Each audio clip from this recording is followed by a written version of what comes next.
pessoal, tudo bem com vocês? Sou o Rafa do canal Concorda com o Rafa e eu tenho escolhido a segunda temporada de Castlevania Noturno, que é uma continuação direta da primeira temporada. Ele tem 8 episódios, uma nota boa no MDB, 7.5 de 10. Ela é criada por Clive Bradley e é mais conhecido pelo City of Lies. Então vamos lá falar dessa série aí que está bem hipada. Começa a história da mesma forma que terminou.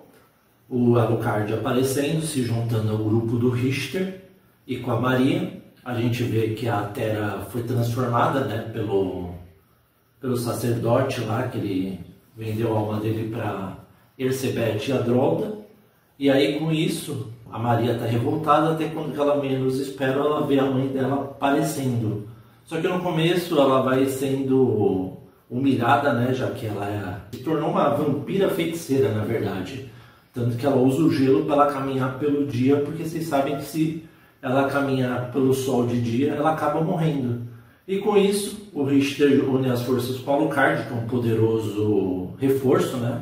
Que ele voltou misteriosamente, se uniu mais uma vez ao clã Belmont, já que ele está 300 anos lutando ao lado dos Belmont.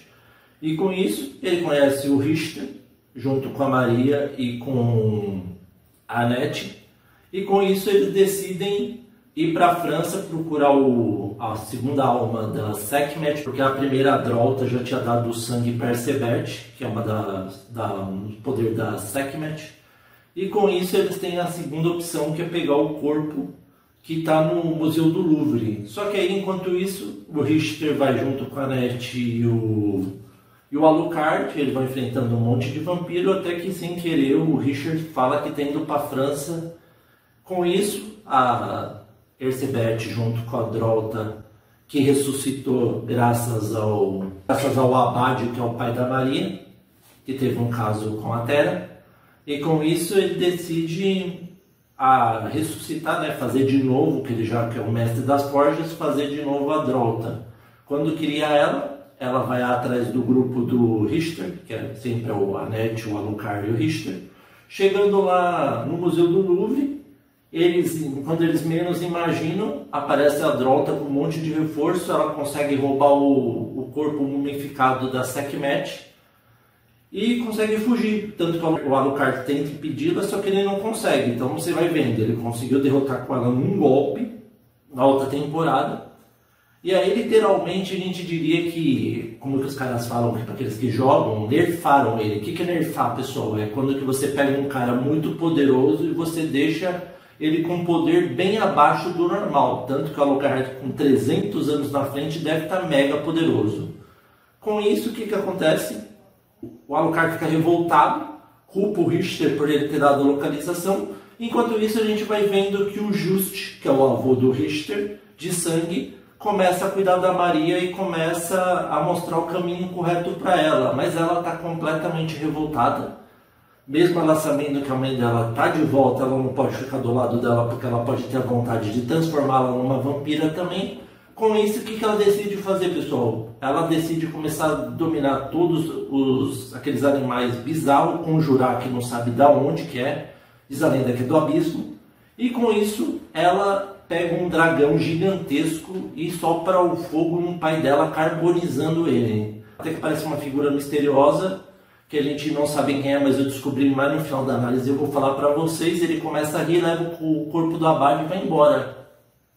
Com isso, como a Annette consegue viajar pelo plano espiritual, ela descobre que tem uma terceira alma de Sekhmet, que pode ser fundamental para impedir a Erzsébet. Tanto que mostra a história, que ela era uma mulher totalmente controversa, em má, que a Drolta transformou. Mostra também a história da Drolta, mas eu não vou ficar focando nisso, porque vamos para a história, tem muita coisa pela frente.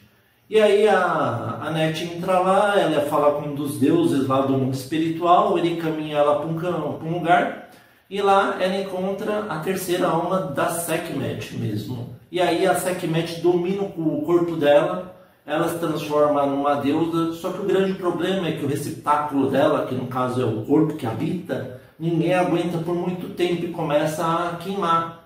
E mesmo assim, o Alucard está enfrentando a Drolta de novo, ele não consegue derrotá-la novamente, mas quando ele começa a ferir ela, o Aurochs vem e ajuda ele, ela começa a atingir uns raios nela.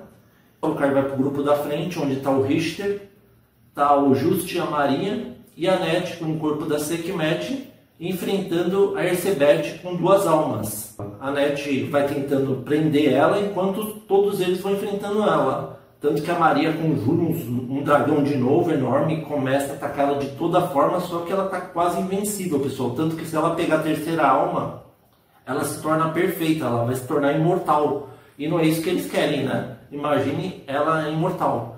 E aí, quando que a gente vai vendo, eles vão enfrentando ela, só que a Erzsebet vai conseguindo parar o Just junto com a Maria, até que quando que ela manda uma super magia poderosa, o Just usa um campo de gelo, consegue impedir de serem mortos, só que os dois ficam feridos. Enquanto isso, o Alucard entra na linha de frente, ajuda o Richter junto com a Annette possuída. Eles vão enfrentando ela de toda forma. A gente vê que o Alucard vai mostrando todos os poderes.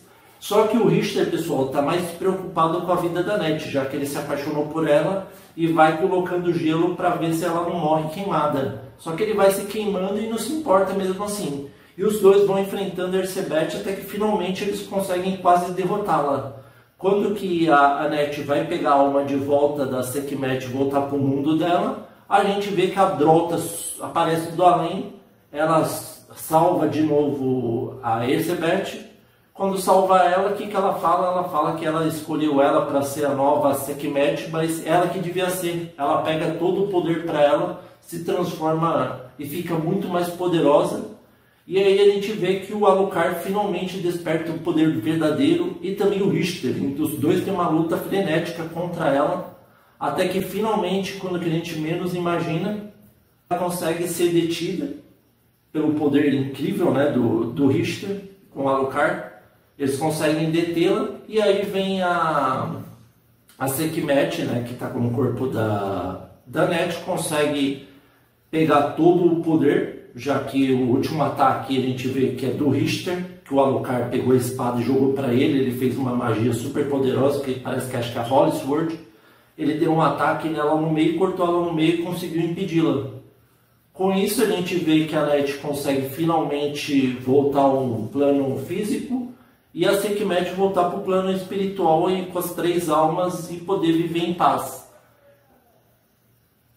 E aí o grande problema é que o Richter vai fazer, né? Ele decide seguir os passos da Annette junto com o irmão dela, Eduardo, que é transformado naquele monstro, né? Uma das criaturas da noite. Decide viajar com ela. Isso a Maria fica com o Just, que ele vai cuidar dela como se fosse uma filha, né? Já que a filha dele foi morta pelo Aurochs.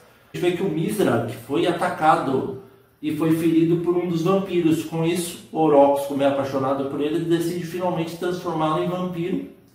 E termina dessa forma, que a gente não sabe se vai ter uma continuação, porque a Netflix ainda não confirmou a terceira temporada.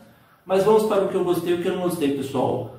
Gostei bastante dessa temporada, foi a melhor que a outra temporada, foi muito mais dinâmica, muito mais com ação. E principalmente com a volta, o regresso, né, do Alucard, já que ele apareceu na série do Castlevania normal. No Noturno ele só tinha aparecido na última parte da animação. Mas como que eu falei, ficou bem legal, ficou bem parecido com os jogos. O pessoal está num hype gigantesco, ainda mais que pode ter história, né, que vai mostrar o retorno do Drácula, né, através do Shaft, para aqueles que conhecem o jogo. E também por causa daquela sombra, que eu falei para vocês que aparecem, que até o Alucard tem medo. Eu pesquisei e descobri que essa sombra, na verdade, é o Mephistófeles, pessoal, que é um súdito do diabo, ou também ele pode ser a morte tentando fazer com que o Drácula ressuscite. Já que a gente sabe, para aqueles que conhecem os jogos, sempre você enfrenta a morte, e ela sempre foi a principal pelo retorno do Drácula, né? Então ela sempre está por trás dos panos, sempre ela é uma grande aliada do Drácula. Então por esses motivos eu acredito que pode ser a morte sim que estava tentando recuperar, ainda mais quando a gente viu que o Aurochs pegou o livro e queimou. A gente pode ver que é o livro que podia ser o da morte. que eu não gostei, pessoal? Eu acho que o começo é muito parado, eu acho que demorou demais para ter ação na animação, mas pelo final, que ficou uma luta espetacular da Ercebet ou Sekhmet, tanto faz, contra o Alucard e o Richard, ficou uma das melhores lutas que eu já vi do Castlevania até agora. Se vocês acham que tem outras, vocês podem me ensinar. Tem também do Drácula com o Trevor, né? Que é o Alucard e a Sylvia, né? Que é bem legal também. Mas essa daí pra mim ficou muito melhor. Então, devido a esses motivos, eu dou nota 9 para a terceira temporada. E aí, vocês concordam ou não com o Rafa? Espero que vocês tenham gostado. Novos inscritos, sejam bem-vindos. Inscritos recorrentes, continuem firme aí. Muito obrigado.